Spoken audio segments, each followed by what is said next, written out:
மோடி அரசு முழுக்க முழுக்க கூட்டுக்களவாணித்தனம் செய்து தேர்தல் ஆணையத்தோடு சேர்ந்துதான் டெல்லியில் ஆட்சியை மாற்றியது.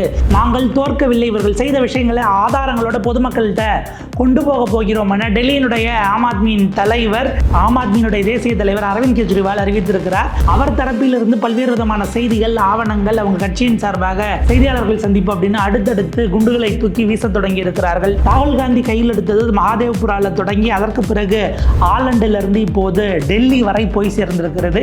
கர்நாடகாவில் தொடங்கி மகாராஷ்டிராவில் கனெக்ட் ஆகி டெல்லிக்கு போயிருக்கிறது. என்ன சொல்லப்படுகிறது? ஆம் ஆத்மி கட்சியினால் தேர்தல் ஆணையம் இதுக்கு வேறு விதமாக தகுதித்தங்களை சொல்லி தப்பி ஓட பார்க்கிறது. என்னென்ன செய்திகள் பேசப்படுகிறது? ரெண்டு விதமாகவும் பிஜேபி ஜெயித்திருக்கிறது. அதாவது அவங்களுக்கான ஆட்களை கொண்டு போய் உள்ளே சேர்த்ததும் அரவிந்த் கெஜ்ரிவாலுக்கு போகக்கூடிய வாக்குகளை நீக்கியதுமாக இரண்டையும் செய்திருக்கிறார்கள் என்கிற தரவுகள் வெளியாகி இருக்கிறது. அதனுடைய பின்னணியை விரிவாக அலசுகிறது இந்த தமிழ் குரலின் எக்ஸ்க்ளூசிவ் செய்தி தொகுப்பு.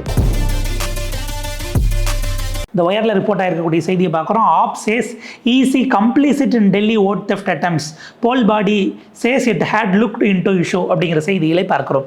ஆம் ஆத்மி கட்சியின் சார்பாக திரு சௌரவ் பரத்ராஜ் அவர்கள் ஒரு விரிவான ப்ரெஸ் கான்ஃபரன்ஸை கொடுத்துருக்கிறார். அதில் அவர் தெளிவாக வைக்கக்கூடியது, அது கம்ப்ளீசிட் அப்படின்னா ஒரு சட்டவிரோதமான தர்மத்துக்கு விரோதமான காரியத்தை கூட்டாக சேர்ந்து செய்கிறது அப்படிங்கிறது தான் அர்த்தம். தேர்தல் ஆணையம் கைகோர்த்து ஓட்டு திருட்டு வேலையை டெல்லியில் செய்திருக்கிறது. அதற்கான முயற்சிகள் செய்யப்பட்டிருக்கிறது அப்படிங்கிறது தான் அவங்க குறிப்பிடுறாங்க. அப்பொழுதே கடந்த ஜனவரி மாதமே முதலமைச்சராக இருந்த அதிஷி அவர்கள் எழுதியிருந்தும் கூட அடிஷன் டெலிஷன் அப்ளிகேஷன் ரொம்ப எக்குத்தப்பாக போயிட்டு இருக்கு, இதை வந்து சரிபார்க்கணும்னு போட்டப்போ கூட அதற்கு தேர்தல் ஆணையம் இல்லை அது சம்மந்தமாக ஒரு கடிதம் நாங்கள் அவங்களுக்கு அப்பயே தெரிவிச்சிட்டோம் அப்படிங்கிறாங்க. அந்த கடிதத்தில் நீங்கள் சந்தேகப்படுற மாதிரிலாம் ஒன்றும் இல்லை என்கிற ரீதியில் தான் செய்திகள் இருக்கிறது. இதை இப்போது பிரச்சனையாக எடுத்துக்கொண்டு அஃப்கோர்ஸ் பிப்ரவரியில் நடந்து போய் வந்து எல்லாம் மாறி ஆட்சி மாற்றம் ஏற்பட்டு ரேகா சர்மா அவர்கள் ஒரு பக்கம் பேசிக்கிட்டு இருக்கிறாங்க. ஆக்சுவலாக இந்த இடத்துல நம்ம ஒரு செய்தியை அடிக்கோடிடணும். டெல்லியினுடைய முதலமைச்சர் ரேகா சர்மா இப்போ ஒரு பேட்டி கொடுத்துருக்குறாங்க. அந்த பேட்டியில் அவங்க கேஷுவலாக சொன்ன ஒரு வார்த்தைங்கிறதும் விவாதமாக இருக்குது. நம்ம அதையே கூட தனியாக ஒரு வீடியோவில் பேசலாம். பட் அது என்னங்கிறதுக்கு நான் சொல்லிடுறேன். இவிஎம்மை திருட்டாங்க அப்படின்னு உங்கள் மேலே குற்றச்சாட்டு வைக்கிறாங்களே, காங்கிரஸ் 70 வருஷமாக இவிஎம்மில் இதை பண்ணி திருட்டினப்ப இது பிரச்சனையாக தெரில, பிஜேபி பண்ண உடனே தான் உங்களுக்கு பிரச்சனையா அப்படின்னு சிரிச்சுக்கிட்டே கலோக்கியெல்லாம் ஒன்று கேட்குறாங்க. நம்ம கேள்வி, இது வந்து ஸ்லிப் ஆஃப் த டங்காக வந்ததா இல்லை மனசில் இருந்து வருதா இல்லை அவங்க கலாய்ச்சாங்களாங்கிறது தனி கேள்வி. ஸோ இதை ஒரு ஓரம் வச்சுப்போம். இந்த பக்கம் எதிர்வினையாக ஆம் ஆத்மி கையில் எடுத்துக்கிறது. டெல்லியில் முதலமைச்சர் ரேகா சர்மா சொன்னதை ஒரு பக்கம் எடுத்துக்கிட்டு அதை ஆம் ஆத்மி பேசுகிறது, இன்னொரு பக்கம் இந்த விவகாரம் அப்படிங்கிறத பார்க்குறோம். இப்போ அவங்க குறிப்பிட்றாங்க, இப்போ அப்போதைய முதலமைச்சர் இப்போது எதிர்க்கட்சி தலைவர் அதிஷி சொன்ன லெட்டர்ஸ் அவங்க கொண்டு வராங்க.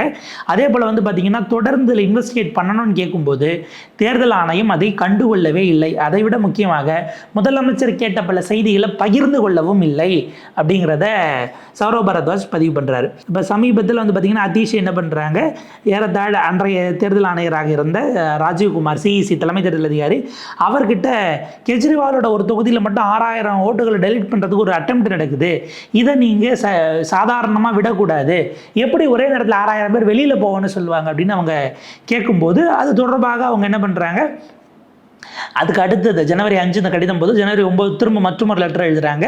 என்னென்ன மாதிரியான இதெல்லாம் நீங்கள் பண்ணுறீங்க, ஓட்டு திருட்டுக்கு நீங்கள் துணை போகிறீங்களான்னு கேட்டதற்கும் தெளிவான அளவுக்கான பதில் இல்லை, கேட்ட இன்ஃபர்மேஷனை அவங்க கொடுக்கல.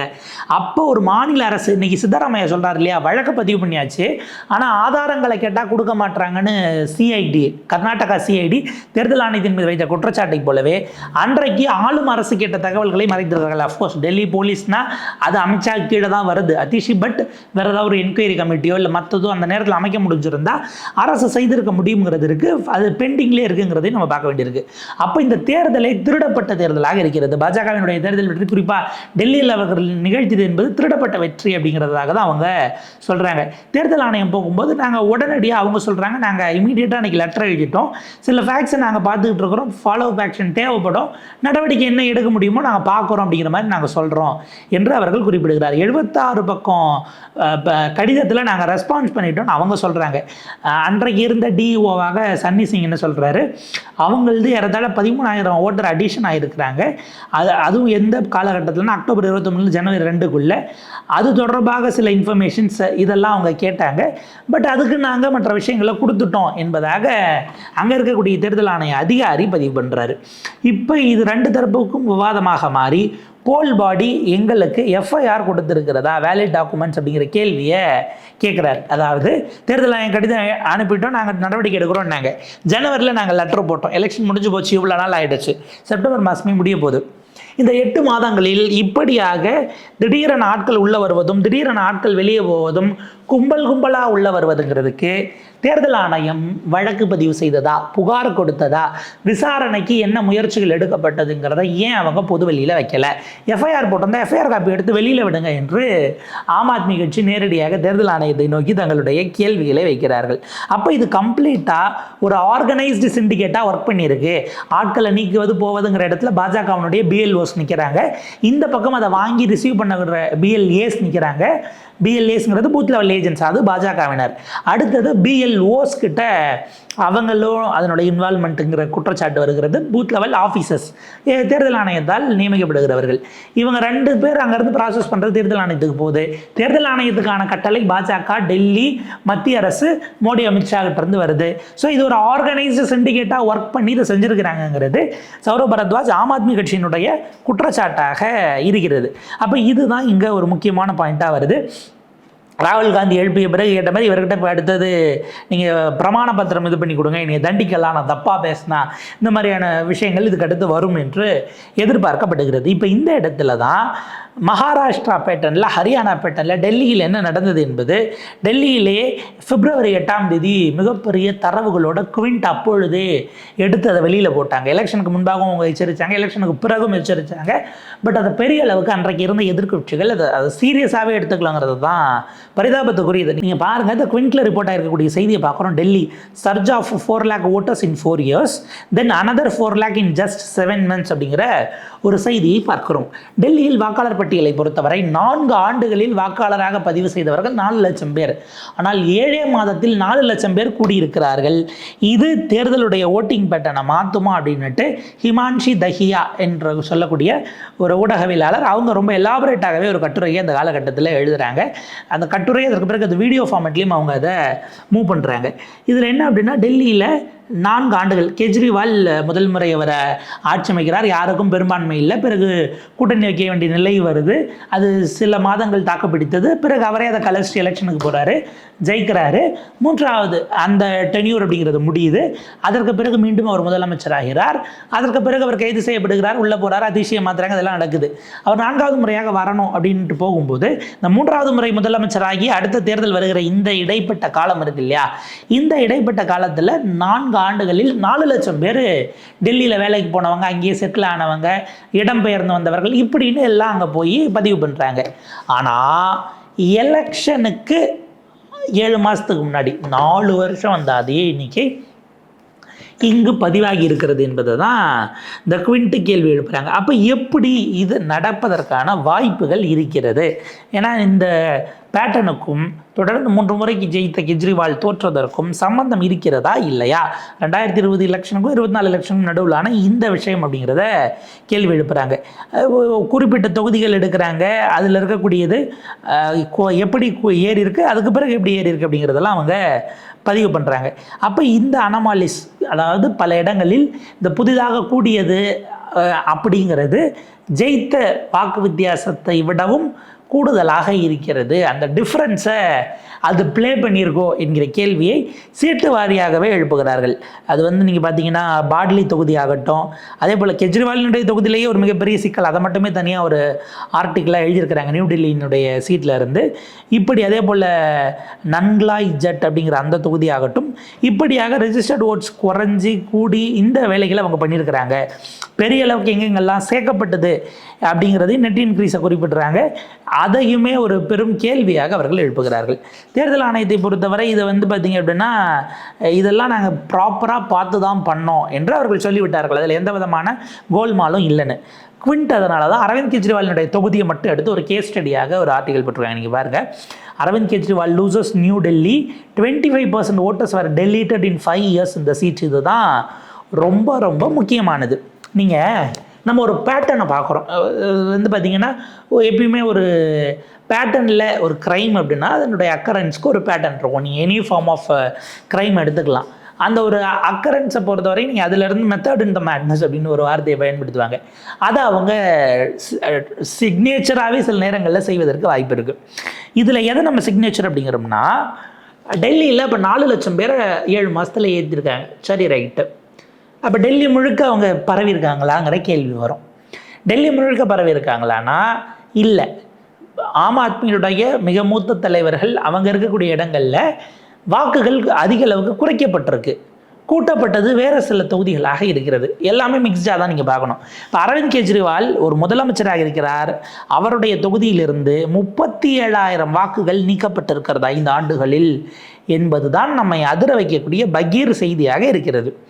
அவர் தோத்தது ஏறத்தாழ 3,000-4,000 ஓட்டு வித்தியாசத்தில் தோத்தார். இந்த 37,000 பேர் இருந்திருந்து அது ஒரு 20,000 பேர் கெஜ்ரிவாலுக்கு போட்டிருந்து அவங்களுக்கு 17,000 பேர் ஓட்டு போட்டிருக்காங்கன்னா டிஃப்ரென்ஸ் மாதிரி இருக்கும். கெஜ்ரிவால் ஜெயித்திருப்பார், இப்போ எதிர்கட்சி தலைவராக உட்கார்ந்துருக்க வாய்ப்பு இருக்குங்கிற அந்த ஒரு ப்ராபபிலிட்டியை நம்ம முன்வைக்க வேண்டிய தேவை இருக்குது.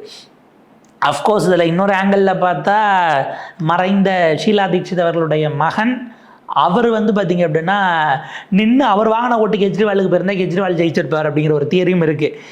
தன்னுடைய தாயை அவருடைய தொகுதியிலே தோற்கடித்ததற்கு அவர் பழிவாங்கி விட்டார்னு அதில் ஒரு பொயட்டிக் ஜஸ்டிஸ் மாதிரிலாம் சில காங்கிரஸ் ஆதரவாளர்கள் பேசிகிட்டு இருந்தாங்க. பட் அதை தாண்டி நம்ம இதை அழுத்தம் திருத்தமாக பார்க்க வேண்டிய தேவை இருக்குது. என்ன அப்படின்னா, கெஜ்ரிவால் அவர்களுடைய அதாவது ஒரு முதலமைச்சருடைய தொகுதியிலே வாக்குகள் நீக்கப்படுகிறது. இதை யாருக்கு வேணாலும் செய்யலாம், எந்த முதலமைச்சருக்கு வேணாலும் செய்யலாங்கிறது ஒன்று. ரெண்டாவது, நம்ம ஒரு தியரி சொல்லுவோம். பெரும்பாலும் இடப்பெயர்வு என்பது எப்படி நடக்கும் அப்படின்னா, கிராமப்புறங்களிலிருந்து ரூரல் வாக்காளர்கள் அர்பனைசேஷனை நோக்கி, நகரங்களை நோக்கி, சிறுநகரங்கள் பெருநகரங்கள் இதை நோக்கி போவாங்க. இது மைக்ரேஷனாக இருக்கும்.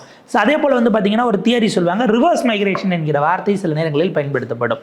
நகரங்களில் இருக்கிறவர்கள் கிராமங்களை நோக்கி போவது, அது மிக பெருமளவுக்கு உங்களுக்கு இங்கே பொருள் ஈட்டி ஓரளவுக்கு தன்னிறைவு அடைந்தவர்கள் சமாளிச்சுக்கலாங்கிறவங்க தான் போவாங்க. உணர்வு ரீதியாக சிலர் ரிவர்ஸ் போகலாம். அந்த ரிவர்ஸ் மைக்ரேஷன் ரொம்ப ரொம்ப ரொம்ப கம்மியாக இருக்கும். இந்தியா முழுக்க நீங்கள் எடுத்துக்கிட்டிங்க அப்படின்னா கடந்த பல 10 ஆண்டுகளாக அது அப்படி தான் இருக்கும். குறிப்பாக உங்களுக்கு அர்பனைசேஷன், ப்ரைவேட்டைசேஷன், லிபரலைசேஷன், குளோபலைசேஷன், எல்பிஜிக்கு பிறகு அது மிக அதிகமாக தான் இருக்குது. ரிவர்ஸ் மைக்ரேஷன் பெருமளவு குறைந்து தான் இருக்குது. கோவிட் நேரங்களில் எல்லாம் முடங்கிய சமயங்களில் ஊர்ப்புறங்களை நோக்கி பாதுகாப்பாக போனவர்களும் கூட கோவிட் முடிஞ்சு எல்லாம் ஆன பிறகு மைக்ரேஷன் அதிகமாக இருக்குங்கிற ரிப்போர்ட்ஸும் நம்ம பார்க்குறோம். இதில் மாநிலத்துக்குள்ளே போகிறது, மாநிலம் விட்டு மாநிலம் போகிறது எல்லாம் போகும். இதில் புதுதில்லி, டெல்லியினுடைய அந்த சீட் இருக்கு இல்லையா, சென்ட்ரல் சீட்டு, அதுதான் இந்தியாவிலேயே மிகப்பெரிய அளவுக்கான அர்பனைஸ்டு கான்ஸ்டிடுவன்சிஸில் ஒன்றா நீங்கள் எடுத்துக்கலாம். ஏன்னா தேசிய தலைநகரத்தில் ரிப்பீட்டடாக முதலமைச்சர்களுடைய தொகுதியாக இருந்திருக்கிறது. அதனுடைய வளர்ச்சி சார்ந்து அங்கே மைக்ரேஷனுக்கு போனவங்க தான் ஜாஸ்தி. கெஜ்ரிவால் இதிலேருந்து எப்படி ரிவர்ஸ் மைக்ரேஷனில் 37,000 பேர் டெல்லியே வேண்டாம், நாங்கள் வேறு இடத்துக்கு போய் பழச்சிக்கிறோம், அங்கேருந்து மைக்ரேட்டாக எங்கே போயிருப்பாங்கங்கிற கேள்வி இருக்குது.